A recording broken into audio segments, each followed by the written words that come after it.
Assalamualaikum warahmatullahi wabarakatuh. Salam sejahtera untuk kita semua. Perkenalkan, nama saya Asep Setiawan. Pada kesempatan kali ini saya akan memaparkan materi makroekonomi berkenaan dengan keseimbangan ekonomi tiga sektor. Ekonomi tiga sektor adalah perekonomian yang meliputi kegiatan dalam sektor perusahaan, rumah tangga, dan pemerintah. Kegiatan pemerintah menimbulkan dua aliran pembayaran.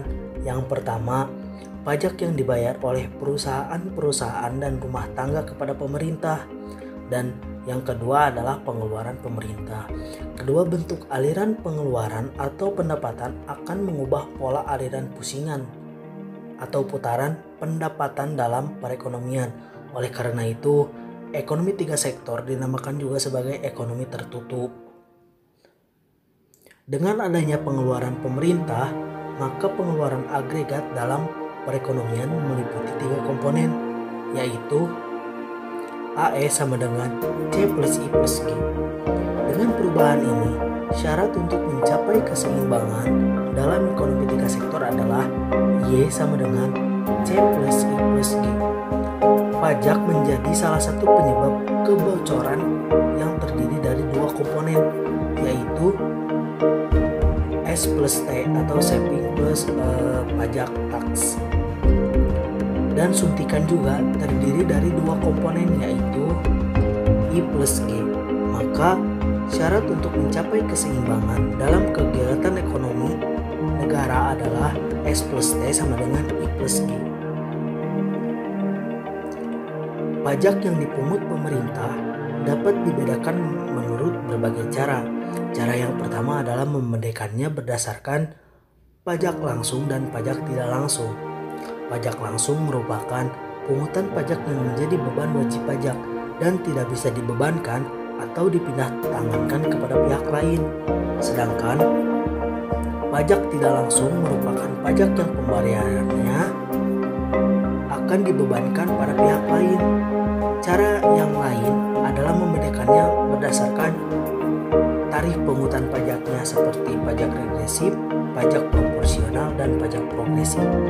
Pajak regresif itu contohnya seperti pajak tetap, sedangkan pajak proporsional merupakan tarif yang persentasenya tetap meski terjadi perubahan terhadap dasar pengenaan pajak. Kemudian, pajak progresif adalah pungutan pajak dengan persentase yang naik dengan semakin besarnya jumlah yang digunakan sebagai dasar pengenaan pajak, dan kenaikan persentase untuk setiap jumlah tertentu setiap kali naik. Namun, dalam kenyataannya, pajak yang selalu digunakan oleh berbagai negara adalah pajak progresif. Tetapi, dalam teori makroekonomi yang selalu digunakan dalam analisis ini adalah pajak tetap dan pajak proporsional. Pengeluaran pemerintah dibedakan menjadi pengeluaran konsumsi pemerintah dan pengeluaran investasi. Dalam analisis mengenai keseimbangan pendapatan nasional, yang dimaksud pengeluaran pemerintah adalah keseluruhan pengeluaran yang dilakukannya, yakni pengeluaran pemerintah yang meliputi konsumsi dan investasi. Faktor-faktor yang menentukan pengeluaran pemerintah adalah prospek pendapatan dari pajak dan pendapatan pemerintah lainnya, keadaan ekonomi masa kini dan masalah ekonomi yang dihadapi, pertimbangan-pertimbangan politik dan kestabilan ekonomi. Pengeluaran pemerintah digolongkan sebagai pengeluaran otonomi. Hal ini dikarenakan jumlahnya tidak berkaitan langsung dengan pendapatan nasional. Pajak akan mempengaruhi pengeluaran agregat melalui efeknya terhadap pengeluaran konsumsi rumah tangga.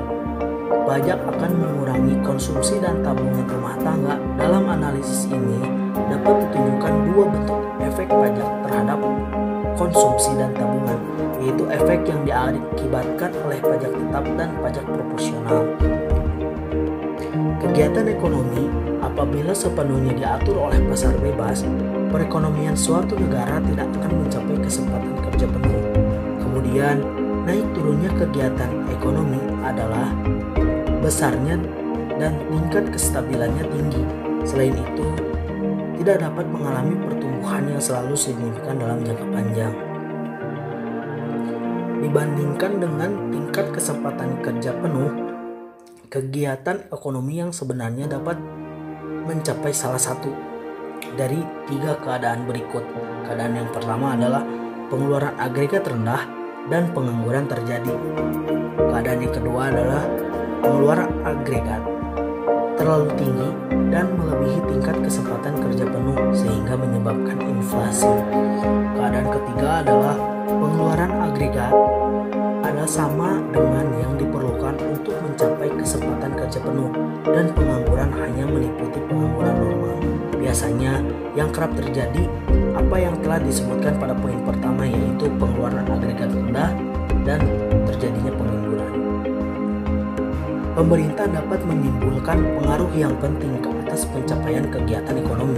Melalui kebijakan pemerintah, pengeluaran pemerintah dapat dipengaruhi dengan meningkatkan pengeluaran agregat pada waktu pengangguran atau mengurangi agregat pada waktu inflasi.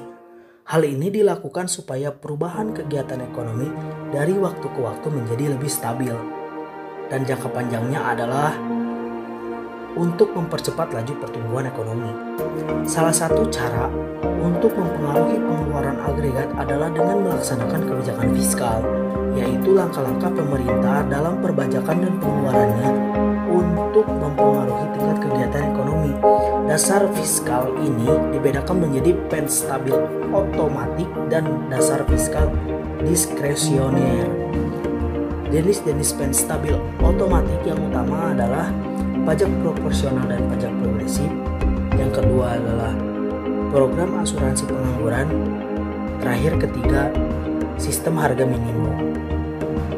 Kebijakan fiskal diskresioner dilakukan dengan menambah pengeluaran agregat pada waktu pengangguran atau mengurangi pengeluaran pada waktu inflasi. Alat yang digunakan untuk menjalankan fiskal diskresioner adalah yang pertama, mengubah jumlah dan presentasi pajak, kemudian mengubah pengeluaran pemerintah, selanjutnya secara serentak melakukan perubahan dalam pajak dan pengeluaran pemerintah. Sekian yang dapat saya sampaikan, semoga apa yang saya sampaikan bermanfaat khususnya untuk saya dan umumnya untuk kita semua. Mohon maaf apabila selama penjelasan terjadi bahasa yang kurang mengenakan di para audiens. Terima kasih atas perhatiannya.